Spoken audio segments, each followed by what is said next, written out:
Mr. Imran Khan, salam and welcome to Al Mayadeen. This is the proximate aspect. I'm Zainab As-Safar. So good to have you, sir. My pleasure.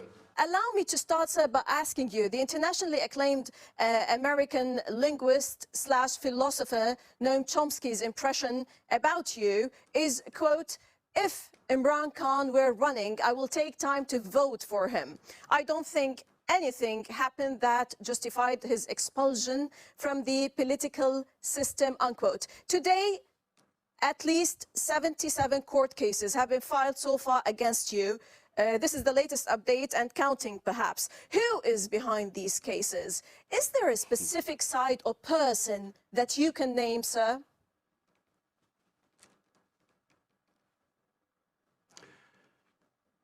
Well, we have been taken over by a bunch of criminals. Pakistan, the reason why our economy, which was going through its best performance in 17 years in terms of growth rate, in record exports, record agricultural production, record taxes, industrial growth, and IT exports were just improving. So a country that was going through its best period in 17 years as far as the economy went, despite 2 years of COVID-19, our government was removed through a conspiracy. The conspiracy was led by our ex-army chief. He combined with these two crooked families who had been ruling Pakistan for 30 years. And I had replaced them. So he brought them back, and there are 61% of the cabinet was on bail on corruption cases. So they were imposed on us. And now what has happened is that they're all petrified of elections. They know that my party, whenever there are elections, will sweep the elections. Out of 37 by-elections, since we have been out of power, my party has swept 30 of them. So because they're scared of elections, what they want is they want to have me disqualified or put into prison or even killed. Because we treat them as mafias. And so that's why you have 77 cases, and every day there is a new case. I have blasphemy case on me. I have sedition case. I have terrorism case. There are 3 terrorism cases on me. So, you know, the whole idea is to remove me from the scene. Right. So do you, sir, consider this as a political assassination? How do you confront this arduous situation? And what about the physical assassination? Who wants to liquidate Imran Khan? Give me a name, please, a specific name. Let's specify. The assassination attempt on me was predicted by me. 2 months earlier, 6 weeks earlier, on 2 public rallies, I actually... in the rallies, I announced who was this attempt on me through a religious attempt.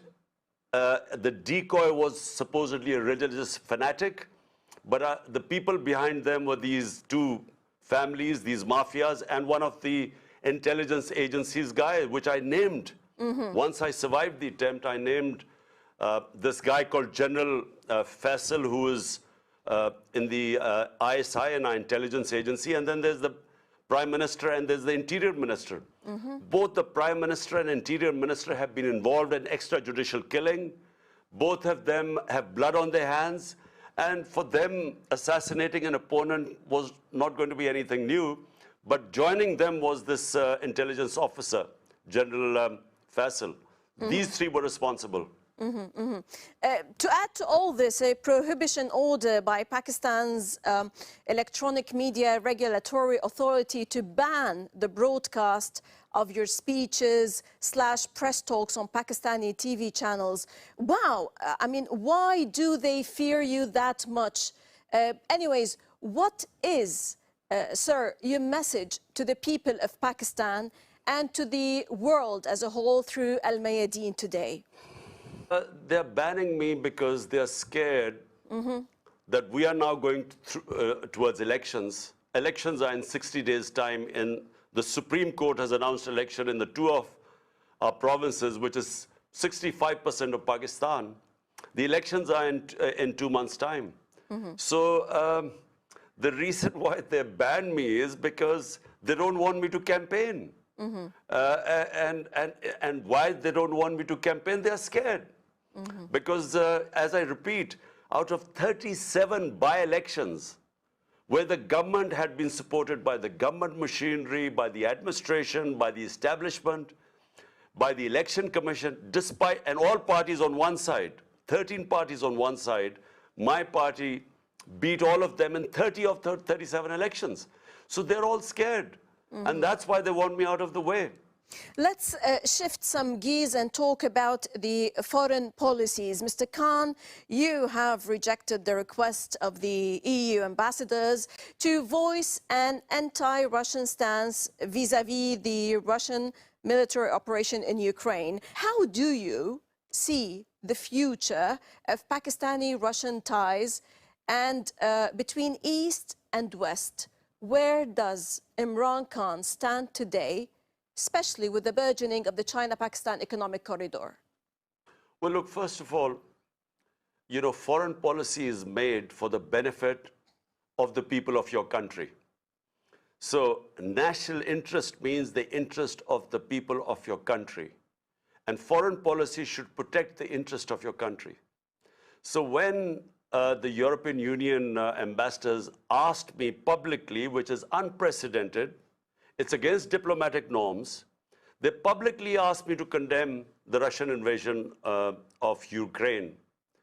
I asked them one question, that why did they not ask India to condemn the Russian invasion?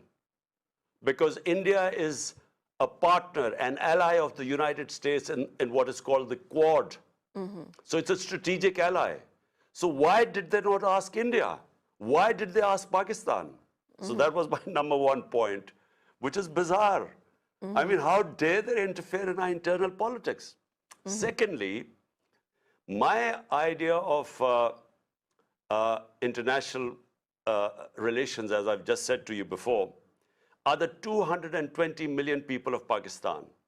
We had negotiated with Russia, just like India, to get discounted oil, because after the Ukraine invasion, the price of international oil went up. And countries like us suffer when the prices of oil go up, because it causes inflation, which causes poverty. Sure. So we had negotiated this discount. Now, by condemning them, we were jeopardizing this. And my third point is that why is morality selective for the European ambassadors or for the United States? Exactly. Because when it comes to their interest, they do not condemn what is happening in Palestine or what is happening in Kashmir, because Israel is their ally and India is their ally. But they want us to take positions double standards, on sir. international relations, which is their issue. And it's their issue. I mean, the European war is not Pakistan's issue. True. So they want us to take stand there where it can be very costly for our people. Right. On issues pertaining to Pakistan, in a similar vein, definitely the issues of occupied Kashmir and Palestine are thorns in the heart of the Islamic Ummah in their common suffering and atrocities. In your perspective, sir, is there any viable solution for both issues? Kashmir, the only viable solution is giving them autonomy, independence, according to the wishes of the people of Kashmir. This was the world community through the United Nations Security Council resolution 70 years ago was promised to the people of Kashmir that they will be able to decide their own destiny through self-determination, through plebiscite, True. whether they want to be with India or Pakistan. So they should be given the right. You can't, you know, use force, and you cannot, through the barrel of a gun, keep people enslaved. So that is really the only solution. But unfortunately, I have no hopes for the current government in India, the BJP government. And Israel is the same with the Palestinians. How can you deprive people of their right to live as free, liberated human beings? So same thing is happening. Unfortunately, there is this very hardline Israeli governments that just, for some reason, will not understand that where are the Palestinians going to go? And how long will you keep them imprisoned like that or in an open prison? You have to give them their rights sooner or later. Otherwise, this problem is not going to go away. But unfortunately, I don't see much logic and reasoning amongst the hardline Israelis.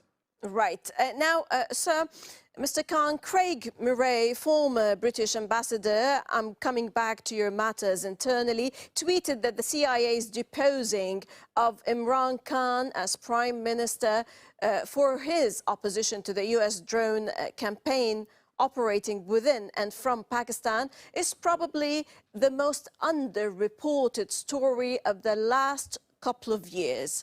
What is the reason for your categorical refusal, saying absolutely not for establishing US military bases in Pakistan? And how do you see the future of the relationship, perhaps, with Afghanistan after the US withdrawal and the Afghans breaking the shackles of slavery, as you termed it? Well, look, first of all, the reason why I said absolutely not, it's because Pakistan joined the US war on terror. 80,000 Pakistanis were killed. There was over $100 billion lost to the economy. We had over 400 drone attacks conducted by the US, bombings inside Pakistan, and a lot of the drone attacks killed innocent civilians. And the revenge attacks for the drone attacks were against the Pakistani security forces. And what did Pakistan get out of this joining the US war in the end? We were blamed for playing a double game. We were not even given credit for the sacrifices this country made for fighting their war. And so I'm not anti the United States. I think Pakistan should have good relationship with the US. US is a superpower, our trading partner. The most powerful expatriate Pakistani community is the Pakistani American community. So, I mean, we have to have good relationship with them. But, you know, a relationship that must have dignity and respect. Right. Mr. Imran Khan, as a political leader, how is your relationship today with the West Asia region, with the Arab and Islamic world, especially Saudi Arabia and Iran, knowing that you've always played the role of the mediator in fence mending in many turbulent issues among countries in the region? You know, we have a terrible situation in the Muslim world. Most of the countries are going through conflict. You know, I mean, you look at the Muslim world, you know, Syria, you know, Afghanistan is just after 40 years, there's peace there. But then, you know, the tensions between the Muslim countries, and I feel that, you know, we are lagging so far behind. The world is leaving us behind. And we are involved in petty conflicts and we can't resolve our differences. You know, you just look all over Somalia, Yemen, all over, you know, there's conflict. And then tensions between, you know, Iran is our neighbor, and Saudi Arabia is one of Pakistan's closest friends. So the tension between them affects us. And, you know, so, and Turkey, I mean, Turkey is a powerful country, Muslim country. And then there were tensions before, but I'm glad Turkey's tensions are gradually easing with the Middle Eastern countries. And so, I mean, the more your tensions disappear, the more you trade between them, the more there will be prosperity, you know, in the Muslim world. Sadly, it is not the case right now. Right. So that's true. Pakistan is facing unprecedented economic challenges owing to multiple factors, as you said. Might you tell us how to pull out the country from the current economic quagmire, as you termed it? Do you actually have answers for this dilemma, sir? And are there talks behind the scenes, behind closed doors, about the need for Pakistan to give up its nuclear weapons program in exchange for its economic rescue? The way Pakistan will get out of this economic mess is to have justice and rule of law. You must remember that countries that have rule of law are prosperous. Countries which have the law of the jungle are called banana republics, not because of lack of resources, but because they don't have laws. Civilizations throughout history prospered which had relatively better justice system and rule of law.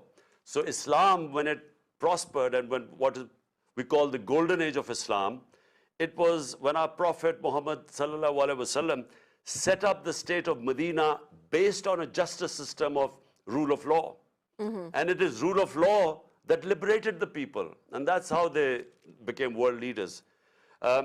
So that is the number one thing in Pakistan. And now when you talk about the second issue, it is worrying all of us because, we have, if there was no threat from a neighbor 7 times the size of Pakistan, which is India, we would not be worrying. I'm not very pro-nuclear weapons anyway. But the fear in Pakistan is that at the time in India, there is an extremist, a racist government in power with an extremist ideology. And so therefore there is a worry that if it's 7 times the size of Pakistan, if we do not have the protection of a nuclear cover, Pakistan's security would be at stake. So therefore, I don't know what is happening behind the scenes, but if worry is that if you're economically bankrupt, then there would be a pressure for us, to give up our nuclear weapons. And this has been a worry of Pakistanis for a long time because of the insecurity bred by a neighbor 7 times the size of Pakistan. You have announced recently that you have forgiven everyone, including those who attempted to take your life in Wazirabad last year, for the sake of the country and the journey towards real independence or fighting for the haqiqi azadi or true freedom. What is your strategy, Mr. Khan, in this sense? Though some might argue, well, you have burnt all your boats with major decisive elements in Pakistani politics, on top of which the military establishment. Let me clarify first of all. The military establishment is one man, the army chief. So let's not bring the military. It's not some democratic organization where there's voting. It's just one man who takes decisions. Now, secondly, it doesn't matter whether there is no one with me because I have the people of Pakistan with me. Thanks to the Almighty, today Tehreek-e-Insaf is the biggest political party in Pakistan's history. So therefore, when you have the people with you, you don't need anyone else. Now, the reason why I said I would forgive the ones who, and I know the ones who attempted to kill me, the reason I said I'd forgive them, because it is in line with our Prophet Muhammad sallallahu alaihi wasallam after the conquest of Makkah. He forgave everyone, people who were cruel to them, who had made them leave Makkah and migrate to Medina. So he forgave everyone.